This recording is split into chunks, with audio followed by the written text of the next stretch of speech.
So the cafe is about 100 years old, and the taxi is slightly older. I'm not a cheap ride. I may have got a little too excited. Yeah. Okay, you're in the front. Oh, okay. Can you fit? Yeah. Again, old school. Woo, loving it. Loving it live.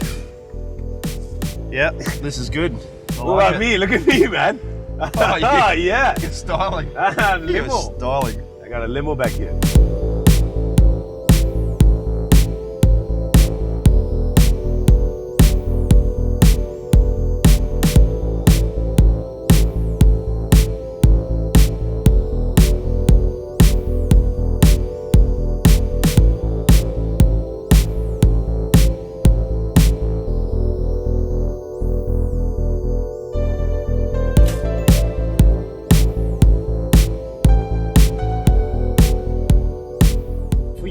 Indian roads, just the sensory overload is not normal to you. You're genuinely just totally comfortable with it.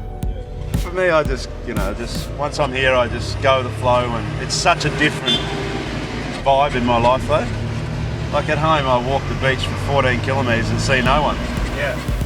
Where it's hard actually is going the other way, where it's going home. Yeah. You know, because it's so quiet and close, so still, and it takes time to sort of, you know, just get into that energy of nature. Yeah. That's what's hard. It's not coming this way. This way you sort of know what to expect, whereas when there's nothing but silence, you don't really know what to expect.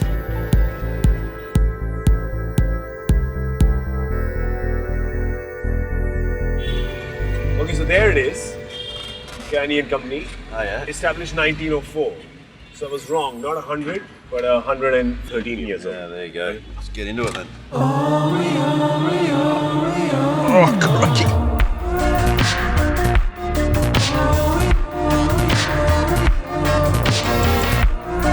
This could be a problem. You just go. I taught you how to cross the road. Jeez. Kids, do not do this at home. Welcome back to Hayden. I am one of the best your fans. And Mr. Thank you. Gaurav Kapur. I How are you? am quite well. Very great. God and good.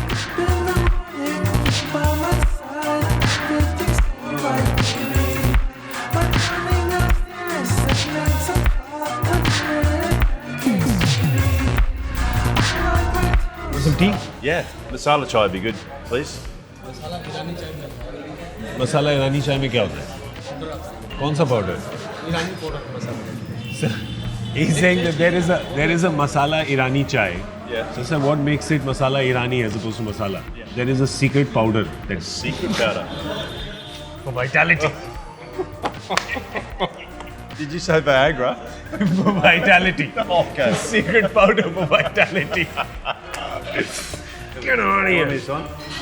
Oh, it's on. There you go. Oh, my pleasure. My pleasure, mate. Okay, you got to explain this to me. How you bat with your left hand and bowl with your right and sign with your right. I do anything with one hand, right-handed. Naturally in cricket, it's a strong hand. Yeah. So your strong hand should be your top hand. Yeah. So that one's your bottom hand for a left-hander. Yeah. It's sort of out of the game. It's only a rudder Yeah. to the bat. So it sort of makes sense that one side of you is dominant. It has problems because you do, like, it doesn't just stop here. Like my right leg, my right glute, everything on this side is overdeveloped. So when I was training, I had to work really hard on my left side. My right side would sort of take care of itself. So you're essentially right-handed. I'm essentially, everything, if you cut me right down the middle, even my eye is right eye dominant. Wow. You know how to test that? Oh. Don't cut me down the middle, no? No. Get your hands, extend them on a small target, whatever that is. Like maybe extend them on a head. Okay. And keep them straight and don't move them. Okay. Now, this is going to be very hard for your personality to Yeah, follow these instructions because already you're getting fidgety. Yeah. Okay. Don't move them and don't move your head and keep both eyes on the target. Now close one eye. What happens? Make the note. don't move your hands, close the other eye. What happens? Which one moves more?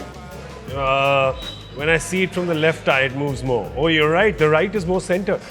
Holy crap, that's magic. Yeah, so you're very right eye dominant. Yeah. So how that actually works is that's the eye that tracks the ball. Yeah. So as a left-hander now, it means that my non-facing eye, non-dominant eye, is actually further away from tracking the line of the ball. So I found it really hard to cut, because That's why you played straight so much. that's why my scoring areas were here, around that side, because that eye, when you think about it, it's basically what you see. That's a blind, I'm exaggerating, but it's sort of like a blind side to your vision. Yeah. So, in effect, for me, everything was very that side. That's very interesting. Just blew my mind. I'll send an invoice. Yes, please do.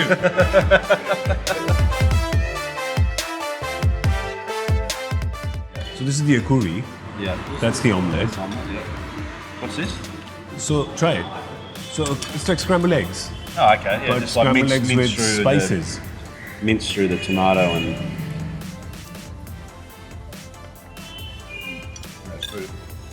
Love onion. You cook with a lot of onion and garlic and stuff, right? You quite like it. Yeah, I do. I grow onions, spring onions. I grow about 4 or 5 different types of chili. How did you get so serious about food? Because Man, I lived on a 400-acre property, and so town was 14 mile away. yeah.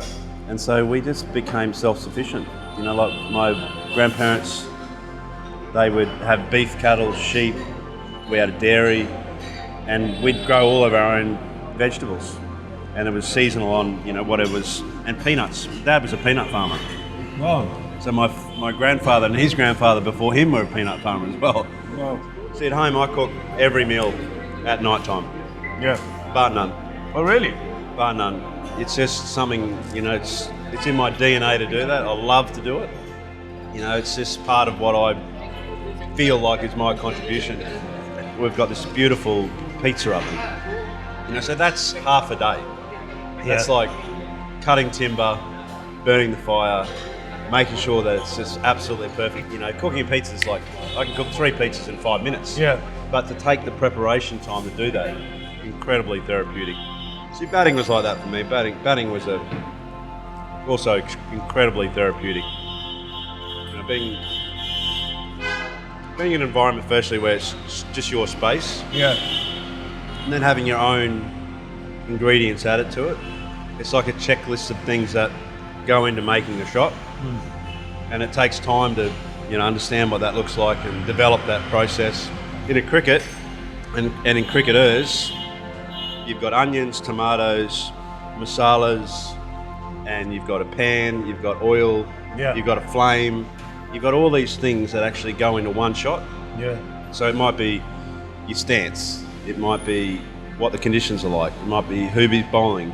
And so you work out all these things, and that happens every ball after ball after ball. It's actually quite tiresome, just because you're only as good as your next ball. Yeah. That's even if you're there.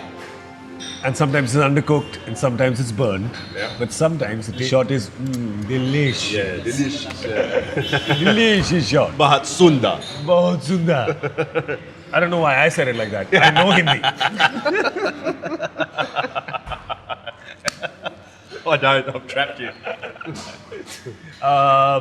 You used to go. Tell me about that whole sitting down in front of the. Like people used to mistake you for the groundsman a couple of times, right? Because you just go sit down in front of the stumps. So my brother and I used to train together, and he's 5 years my elder, and we'd do a normal session for our state, so it'd be like a 3-4 hour session. And my brother and I, once training was finished, we'd do another 2.5, 3 hour session. What? And in that time, it would be a full 50 overs of him bowling to me, just him alone bowling to me. He's about 2 inches tall now, and he's had several shoulder surgeries, but that's another issue. But at the end of all of that, we would literally physically collapse in the centre of the Gabba. He got married in 96, and then my career started to take me into international realm. So I no longer had my best friend or my coach and my brother. So that time in the middle was, for me, it was really sacred. I'd sit and sometimes sit for hours. I'd never train the day before the game. I'd just meditate.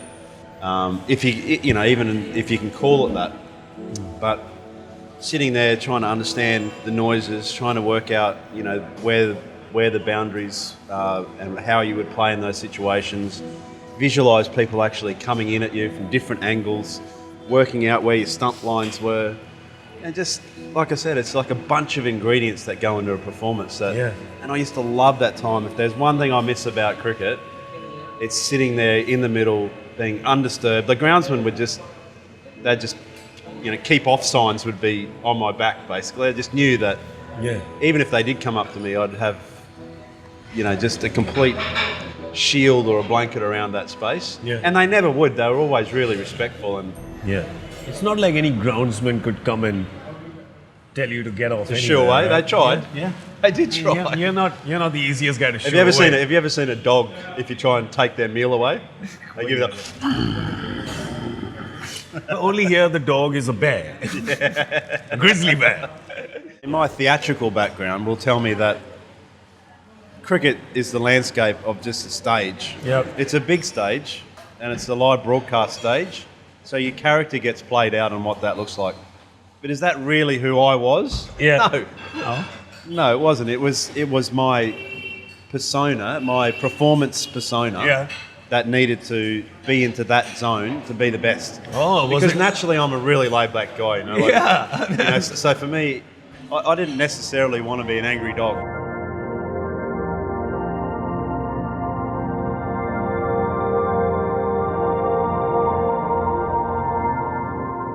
It's every day living your life by moon, sun, wind, tide, and what you're catching, and that's it. I think the thing is, when you have a life like ours, a blessed life, it's quite a complicated life, and it's beautiful to get back to the simple things.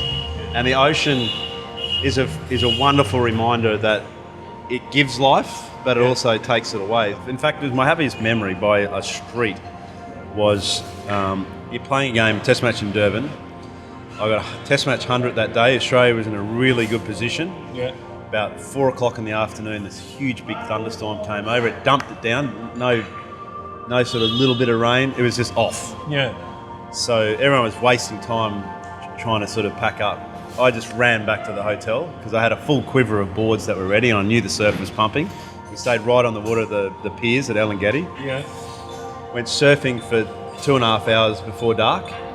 And these guys in the water, they're like looking at me. They just couldn't work it out. So after about an hour of surfing, the one bloke comes up to me and says, "Are you the cricketer?" I said, "Yeah, mate, I play a bit." He says, "You're Matt Hayden, are you?" I said, "Yeah." And they said, "Didn't you get a test match 100 today?" I went, "Yeah." I said, "Just living the dream, brother." Living the dream.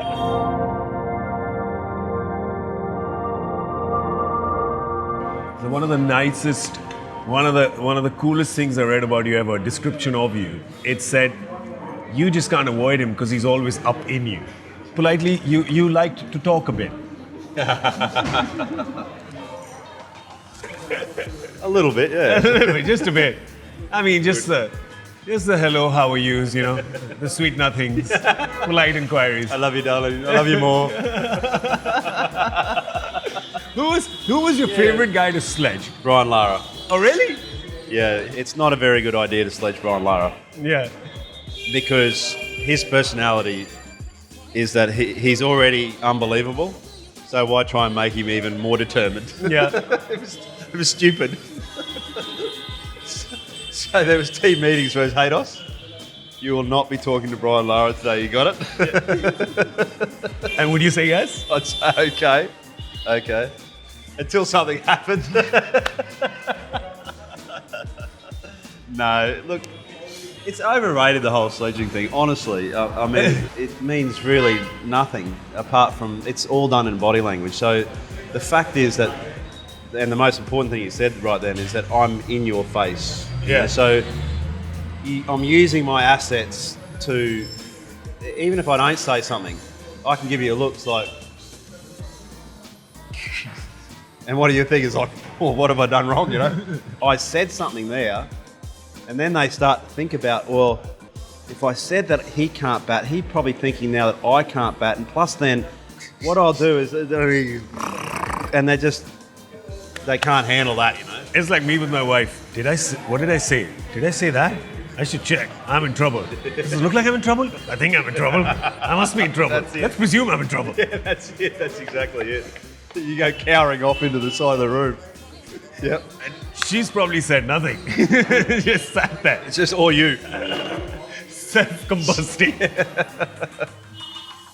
How much of your success do you owe to just the fact that you probably played in one of the greatest teams? Not just one of the greatest Australian teams, it's one of the greatest teams ever. Yep. Yeah, no, lots. I mean, there's no better environment for competition. Really, like, I had 6-7 years out of the team, where I wasn't good enough, and that was actually the truth. I just wasn't good enough to play in that team. So I had to do something extraordinary to make the team. I had to become something better than I thought was going to be possible. Yeah. And that's what competition does. Did you guys ever feel invincible when you went out? Tell me the truth. No, we knew we were going to win, and we knew we were going to win every game, really. I mean, if that's what it means to be invincible, yeah. But we also knew that because we were mature cricketers, we knew the 5% rule that, you're inches off dropping your standards. Yeah.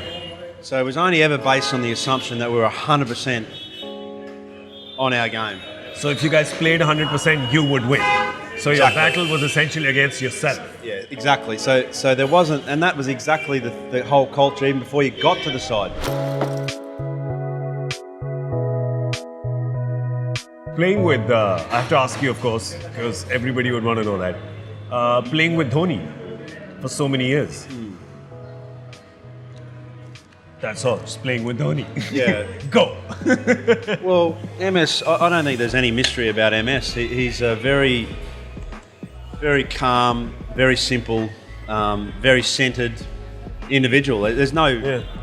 I think when you're like that, everyone goes, oh, he can't be possibly like that 24/7. Yeah. He is. He is just exactly like that. And he's got that cheeky humour that you probably don't see, but it's over silly things, It's not like you're not going to do a stand-up comedy act. Yeah. It's just little things that happen that he'll find entertaining that are simple and stupid, but that's just MS. He's very childlike. He's retained his passion and sense of humour for when he was 7. Yeah. It's just he finds things in his day that a 7-year-old would laugh at, and it's funny. And I love that about his personality. Yeah. I genuinely thought that's one of our cameras. Yeah. It's just another guy filming. Well, no, he is. He's watching. He's just making his own show. He may release it before I do. Should we start off? Thanks, guys. A chariot awaits. You can do this now. Fuck. I just walk behind you. Because a car would just hit you and brake.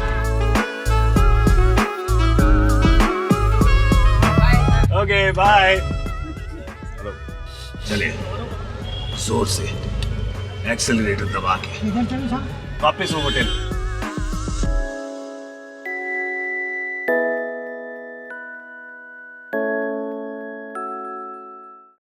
बच्चा, अगर आप इस video को अगले 10 second में 4 लोगों के साथ शेयर करेंगे तो अगले आधे घंटे में आपकी लाइफ में कुछ बहुत अच्छा होगा.